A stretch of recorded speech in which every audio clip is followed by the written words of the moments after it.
Okay, rede nommer 1 vir 'n geestelike droogte, en dis voor die hand liggend, dit kan wees, dat ek beleef ek gaan deur 'n geestelike droogte, maar eintlik was ek nooit regtig 'n kind van die Here nie. Dis een van die grootste redes hoekom mense geestelike droogtes beleef, net bloot omdat hulle nog nooit eers by die Here was nie. Hulle is nog altyd buite gewees. Billy Graham is een van my persoonlike helde. Hy is op rekord die persoon wat die meeste mense na Jesus toe gelei het. Op rekord is dit 230 miljoen mense wat hy al na Jesus toe gelei het. Wow, prys die Here daarvoor. En Billy Graham word aangehaal waar hy gesê word van die Amerikaanse evangeliese kerke. Nou ons, vir die van julle wat nie weet nie, ons gaan deur as die evangeliese kerk. So die tipiese gehoor waarvoor Billy Graham gepreek het gesê, tot 70% van die gemiddelde mens in die kerk in Amerika is ongered. Hulle kan nie 'n verduideliking gee vir wat hulle glo, hoekom hulle glo nie, en hulle kan nie sê hoekom hulle sê hulle is gered nie. Hulle het nie 'n verhouding met Jesus nie. En vriende, elke keer as ek dit hoor, dan gryp iets my hart aan. Nou dis in Amerika, maar ons Afrikaners het mos 'n kerkkultuur, reg? Ons assosieer nou nie meer so sterk met Afrikaners nie, veral die jong mense nie. Maar ons het 'n kerkkultuur. Op Sondag moes die winkels gesluit gewees het. Jy mag nie fietsry nie en jy mag nie swem nie. Vir die van julle wat swembaddens gehad het, ons het nie 'n swembad gehad nie. Maar jy mag nie op daai fiets ry nie, want hoekom? Dis 'n heilige dag.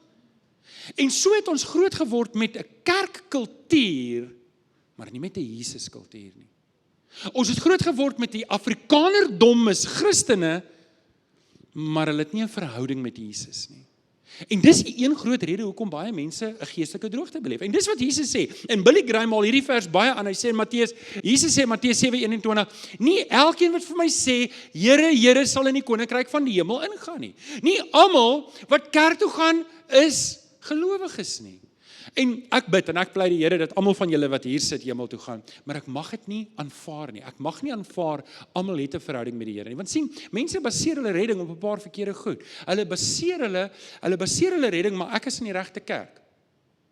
Nee, en ek dink 'n mens moet in die regte kerk. Ek het die regte lering. Ek glo die regte lering. Ek het die regte teologie of ek gaan gereeld kerk toe. Ek is daarin betrokke. Ek skuif 'n paar stoele rond by die kerk. Of ek gee elke maand my geld. Nou asseblief, moenie ophou nie, maar baie mense, die realiteit is baie mense is nie gered nie. Hulle dink dis die goed wat hulle red. Hulle dink hulle doen die regte dinge. Hulle sing die regte liedjies. Hulle maak die regte geluide, maar eintlik het hulle nie 'n verhouding met Jesus nie. En dis die vraag wat ek vanoggend wat ons almal vir onsself moet vra, het ek werklik al 'n ontmoeting met die Here Jesus gehad? Het ek al werklik 'n oorgawe gemaak aan die Here Jesus? Want as ek nie het nie, is dit die enkele grootste rede hoekom ek 'n droogte het. Want ek is in 'n droogte omdat ek Jesus nie ken nie. Romeine 2 vers 4, hoor hierdie mooi vers. Hoor God se hart volgens. Hoor net die Here se hart oor my en oor jou. Want dalk is dit jy volgens, en ek weet nie, ek gaan nou aanbeweeg na die volgende punt toe, maar dalk sit jy vanoggend hier, en jy is goed gekerk, maar nie baie van Jesus nie. Dan hoor wat die Here se hart vir jou is. God is ryk, en kan julle dit saam met my lees? Op die telling van 3, 1, 2, 3. God is ryk in goedheid, verdraagsaamheid en, sê dit vir jou? Niks nie. Besef jy nie, kom ons sê hom saam. 1, 2, 3. Besef jy nie dat God jou deur sy tot hoor die Here se hart vanoggend vir my en jou. Hy wil jou hê. Hy wil jou hê.